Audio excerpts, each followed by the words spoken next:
Bonjour à tous et bienvenue dans cette nouvelle vidéo sur ma chaîne YouTube et on se retrouve aujourd'hui avec la review du dernier épisode de Koh Lanta, le dernier épisode avant la réunification. Un épisode qui a été quand même intéressant, même si je pense que c'était un épisode qui n'a pas eu l'impact qu'il aurait pu avoir, mais aussi parce que très clairement ils ont avancé la réunification d'une semaine, ça se voit. Pourquoi? Parce que l'équipe, il y a une des équipes qui malheureusement est tombée à très peu de membres, puisqu'ils ne sont plus que 3, donc autant se dire que si jamais ça avait continué, mais comment on peut continuer, puisque pour jouer à un jeu, c'est-à-dire que maintenant ils joueraient plus qu'à 3, c'est tout simplement impossible.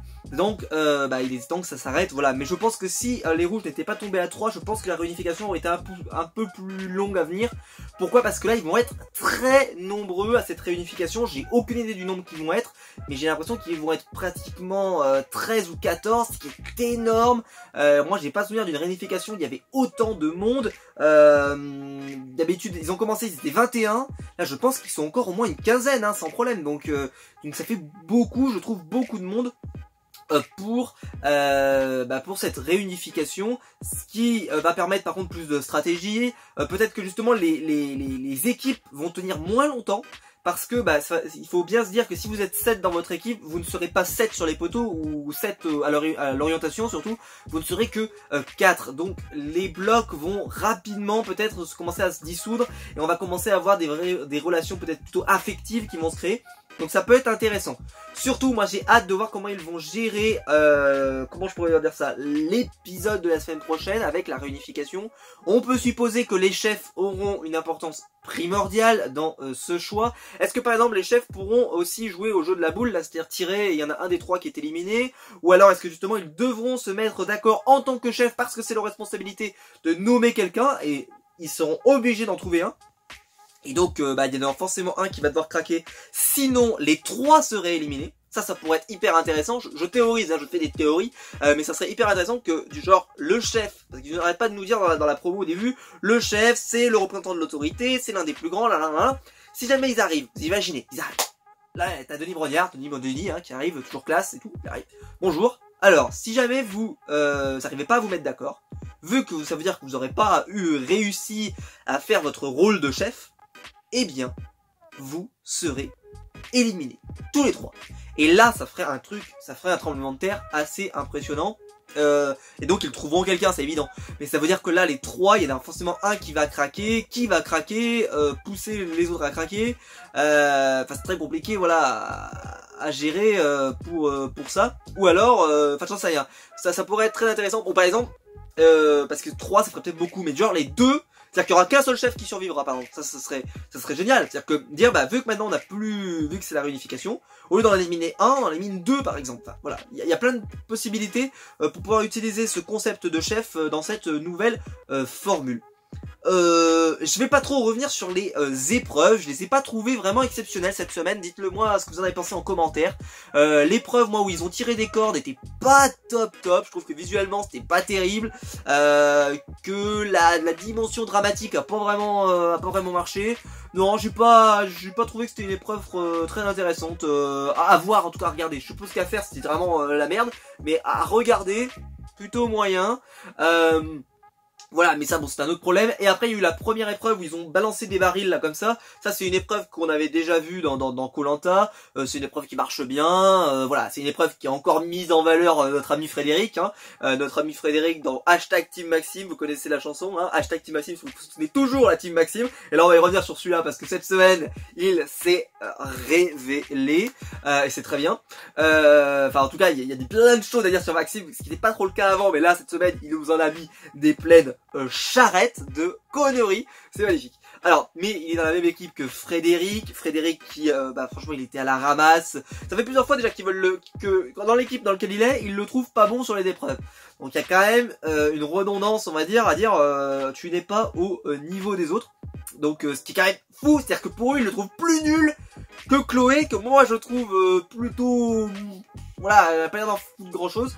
Il a l'air plus nul qu'elle. Donc ça doit être quand même quelque chose d'assez dingue pour que ça soit aussi voyant. Donc nous on le voit pas trop à la caméra, je trouve.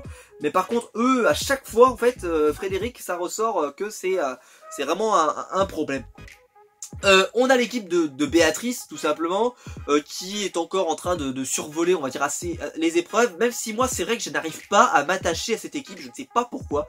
Béatrice, elle a l'air assez sympathique, mais je la trouve assez fadasse, pour être tout à fait honnête. Nicolas m'a pété les couilles de la semaine dernière et cette semaine, franchement, je lui accordais aucun intérêt, j'avais plus envie de voir sa tête, tout simplement, à la télévision française. Steve par exemple aussi, je trouve qu'il est assez terne. On a les deux, je me souviens plus des deux prénoms, c'est Angélique et j'ai plus son prénom. En fait le mec avec qui elle traîne très souvent là, qui sont partis chercher le collier d'immunité. Ça a l'air d'être le paradis, mais quand même tout le monde est prêt à se tirer dans les pattes au premier coup de semence. Voilà, il y a des choses comme ça. Je trouve que cette équipe elle vit pas, je trouve qu'elle a pas vraiment une âme. Je serais pas surpris que franchement cette équipe se dissout assez rapidement dès la première un peu voilà, quand on va arriver que ça sera un petit peu difficile et qu'il y aura des petites tensions, ça va vite partir en live. L'équipe rouge, j'ai envie de dire, il reste plus personne. Donc de toute façon voilà, il reste plus personne.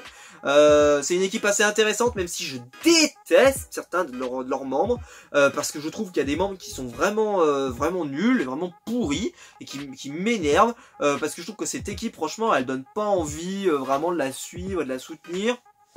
Voilà, moi je trouve que c'est pas une très bonne équipe, que c'est une équipe sympa, hein, mais c'est pas une équipe sur laquelle j'ai fondamentalement envie de la soutenir. Donc ils ont encore perdu quelqu'un cette semaine, donc ils sont plus que 3. Ouais, voilà, mais par exemple Cyril, je le trouve assez, ouais, il s'est mis à chialer, oh là, on va encore éliminer quelqu'un, on sait pas pourquoi il chiale,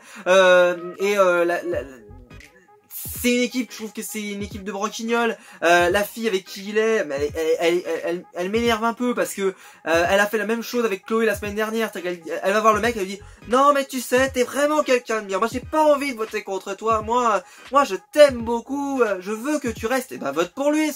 Vote pas contre lui si tu veux qu'il reste. Arrête de nous faire tout ce cinéma comme ça là. Moi ça m'énerve, moi les gens hypocrites comme ça. Tu sais genre, t'es vraiment quelqu'un de bien et boum, tu mets son truc. Non, en fait c'est une sous-merde, dégage. Putain, ça va quoi, un peu de respect. Dans Koh-Lanta, l'honnêteté ça a jamais payé hein. Et alors les hypocrites encore moins. C'est vraiment les hypocrites, moi ça m'énerve.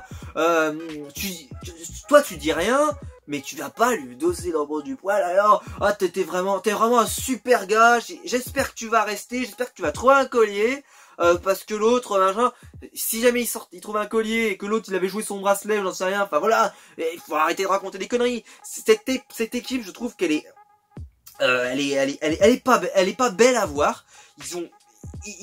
Ils sont pas de couilles, c'est-à-dire quand il faut éliminer quelqu'un, on a l'impression qu'ils osent pas le regarder dans les yeux et lui dire je suis désolé mais voilà on t'élimine pour des raisons X ou Y. C'est tout dans le feutré, tout comme ça. Non mais tu sais t'es vraiment gentil, genre ça va, il va s'en remettre hein, je vous rassure, je crois qu'il avait 55 ans, il va s'en remettre hein, vous inquiétez pas, il va pas mourir hein. Voilà, j'aime pas moi ces faux semblants, ces faux sentiments, et en plus c'est une équipe qui est vraiment mal jouée, ils ont éliminé Victor tout de suite, voilà, c'est une équipe qui a mal joué et ils méritent ce qui leur arrive.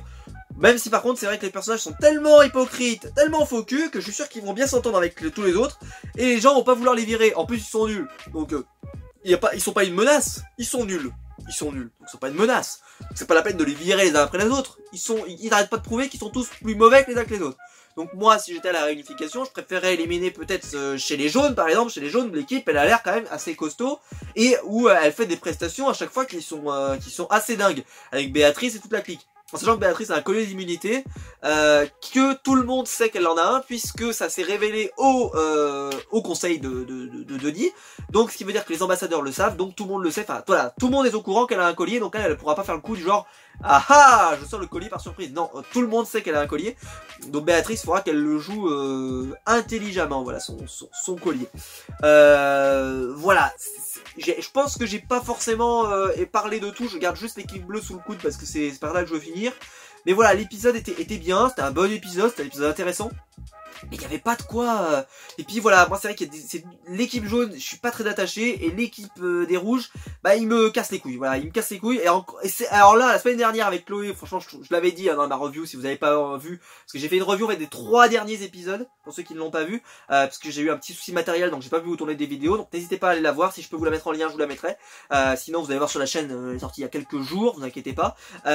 Et donc là, je vous fais le dernier épisode, le tout dernier, le dernier qui vient de sortir, et c'est génial. Moi j'adore Koh-Lanta, mais l'équipe rouge, bah voilà, moi j'aime pas, c'est hypocrite et faux semblant. J'en ai parlé la semaine dernière, et ça c'est quelque chose, moi ça me, moi je préfère les gens qui se cachent. Moundir style, où tu dis, moi je suis désolé, mais je suis plutôt pote avec un autre, j'ai fait une alliance avec un autre, nanana. Bah voilà, je te dégage. Et j'ai rien contre toi, c'est pas personnel, j'ai rien contre toi, j'ai rien contre ta famille, c'est juste que bah le jeu il est comme ça, et il est fait comme ça, et c'est malheureux, mais il y en a un qui doit partir. Voilà, enfin bon, c'est un peu pénible. Et donc on va parler de l'équipe bleue, qui est mon équipe préférée, personnellement. Je trouve que c'est une équipe alors déjà c'est une équipe qui me fait rire, donc ça déjà, bon, ça gagne déjà des points. Le leader c'est Maxime, donc déjà bon, nous avons un point commun, évident. Et voilà, je soutiens cette équipe, c'est mon équipe favorite à l'heure actuelle. Et c'est une équipe. Il y a de tout dans cette équipe. C'est ça qui est bien, il y a de tout dans cette équipe. T'as Chloé par exemple qui peut balancer des trucs, des fois des phrases, tu sais même pas où ça va, mais c'est magnifique. Frédéric qui n'aime pas Maxime. Et Maxime n'aime pas Frédéric non plus, donc comme ça au moins tout le monde est content. Tu sens que là, avec la réunification, Frédéric, je sais pas ce qu'il va faire, mais vu qu'il est un peu stratège, je pense qu'il va nous réserver des surprises. Soyez prêts, c'est-à-dire que soyez prêts, restez calmes, vous allez voir des stratégies que vous n'avez jamais vues dans Koh-Lanta, des trucs ultimes qui ne marchent jamais. Ça va être un truc, ça va être du... Voilà, là il va hausser le niveau de stratège ultime au rang de trucs qui va me faire mourir de rire pendant des années.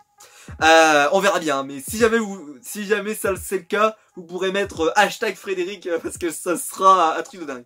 Et alors, le point que j'ai vraiment envie d'évoquer avec les bleus, c'est Maxime. Alors Maxime s'est révélé cet épisode, parce qu'il y a eu un moment en fait où il était assis, allongé là, où il se reposait tout simplement, et il a commencé à parler stratégie. Mais il n'a pas commencé à parler stratégie du genre, ouais, on sait jamais, hein. Non, c'est le mec, stratégie du futur quoi, c'est qu'est-ce qu'on fait après la réunification, où est-ce qu'on va, qui seront les 4 derniers, qui on emmène sur les poteaux.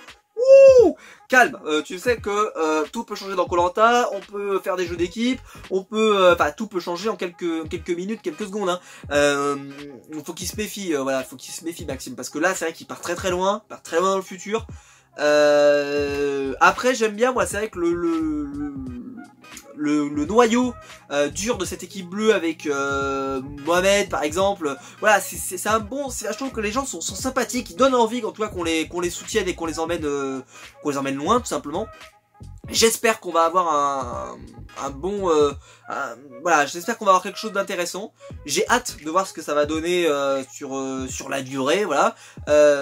Surtout que là, s'il va, comme je le pressens, aux ambassadeurs, parce que je pense que les chefs n'auront pas le choix, et ce sera à eux d'aller aux ambassadeurs. Si il utilise bien son côté stratège, peut-être qu'il va pouvoir vraiment faire quelque chose d'assez intéressant, parce que malgré tout ce que l'on peut dire, j'ai pas l'impression que Béatrice soit une stratège de fou, et j'ai pas l'impression que, j'ai plus son prénom, mais le mec des rouges aussi a pas l'air d'être stratégique à fond, en sachant que il aurait dû sortir son bracelet d'immunité, parce que le bracelet d'immunité ne sert plus à rien à partir de la réunification, donc voilà, il aurait pu le sortir. Ce qui d'ailleurs l'aurait peut-être sauvé d'aller aux ambassadeurs, et ça, il n'y a pas pensé. Mais moi j'y aurais pensé. En tout cas j'y aurais songé, j'aurais dit peut-être que c'est peut-être le moment de se tirer, parce qu'à 3 c'était évident qu'on allait avoir la réunification, parce qu'à 3 les jeux ne peuvent pas avoir lieu tout simplement. Vous imaginez le jeu du baril là, s'ils avaient été que 3 ça aurait été un peu minable, enfin voilà. Donc il n'y aurait eu aucune possibilité d'avoir des jeux. Voilà, j'espère que la réunification va être vraiment intéressante. C'est souvent un des meilleurs épisodes de Koh-Lanta. Ça fait partie de ces épisodes mythiques. On a vraiment eu des éliminations assez dingues. J'espère ça c'est une des nouveautés. J'espère que ça ne change pas. C'est-à-dire qu'il y aura toujours un éliminé brutal à ce moment-là du jeu. Est-ce que Maxime va avoir les couilles d'éliminer Frédéric? C'est une question que je pose. Est-ce que Béatrice va avoir les couilles d'éliminer Nicolas? C'est une question que je pose. Parce que bah les rouges ils vont pas s'éliminer, ils sont 3. Qu'est-ce que tu veux qu'ils éliminent? Il va dire, on est déjà plus que 3, je vais pas éliminer quelqu'un, quoi. Je préfère mettre ma main directement, voilà, je vais pas me mettre la tête dans le seau, ça sert à rien. Je veux dire, voilà, je préfère partir dignement, voilà. C'est à vous plutôt de vous mettre d'accord à éliminer quelqu'un, voilà, c'est comme ça qu'il faut qu'il la joue. Et justement, lui il se met pas en mode stratège, il dit juste, ah voilà, la situation est hyper grave chez nous, on va pas, j'éliminerai personne. Et Maxime, on va pas se mentir, il a quand même bien expliqué que Frédéric, il pouvait, c'était facilement expédiable. Et Béatrice, Nicolas, je pense que à force de vouloir abandonner, elle pourrait avoir envie de le virer parce qu'elle pourrait estimer que effectivement, il a peut-être pas autant de mérite que les autres qui eux sont toujours motivés. Voilà, donc c'est mes deux pronos, mais j'espère que ça ne sera pas Frédéric, j'espère que ce sera Nicolas. Voilà, parce que Frédéric, ça serait dommage de se priver d'un tel personnage pour cette réunification. Moi, je veux voir son côté stratège, moi je veux voir tout ça. S'il se fait éliminer là, je serais déçu, hein, je serais vraiment déçu. Et si jamais vous voyez la semaine prochaine et qu'il est éliminé, je vais arriver, je vais faire... C'est dommage parce que là, on a raté un truc, là, il y avait un potentiel de dingue.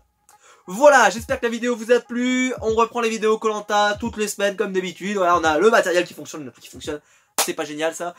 On va pouvoir reprendre toutes les reviews. N'hésitez pas à me dire dans les commentaires ce que vous avez pensé de cet épisode. Quel est votre team préféré, qui vous pensez qui va être éliminé aux ambassadeurs. Ça m'intéresse. Si vous avez d'autres prénoms peut-être, pourquoi pas. Moi j'ai réfléchi comme ça. Je pense que c'est vraiment les deux personnes qui sont le plus en danger aux ambassadeurs. Mais peut-être qu'il y en a d'autres. J'ai du mal à me les représenter, mais peut-être pourquoi pas. À voir après si par exemple c'est le combat des chefs pourrait tout simplement être un... parce qu'à une époque, je sais pas si vous vous souvenez, mais... c'était un combat physique par exemple, il y avait un combat physique, c'est-à-dire il y avait une opposition entre deux gars, et celui qui perdait était éliminé par exemple. Ça pourrait s'envisager aussi, ça pourrait être intéressant, à voir, à être confirmé, et je pense que le côté où il faut mettre un prénom, il faut virer quelqu'un, je trouve que ça c'est quand même bien pervers, et je pense que ça ils vont pas l'arrêter. Voilà, si la vidéo vous a plu, n'hésitez pas à vous abonner pour ne pas rater la prochaine vidéo qui sortira sur Koh-Lanta. Vous savez qu'il y a plein de vidéos qui sortent en ce moment, il y a les vidéos Game of Thrones, il y a les vidéos unboxing en règle générale, il y a plein de choses qui arrivent sur la chaîne, donc n'hésitez pas à vous abonner pour ne pas rater ces nouvelles vidéos. N'hésitez pas à mettre un pouce bleu en bas de la vidéo, et n'hésitez pas à aller faire un petit tour sur Utip aussi, le lien est dans la description.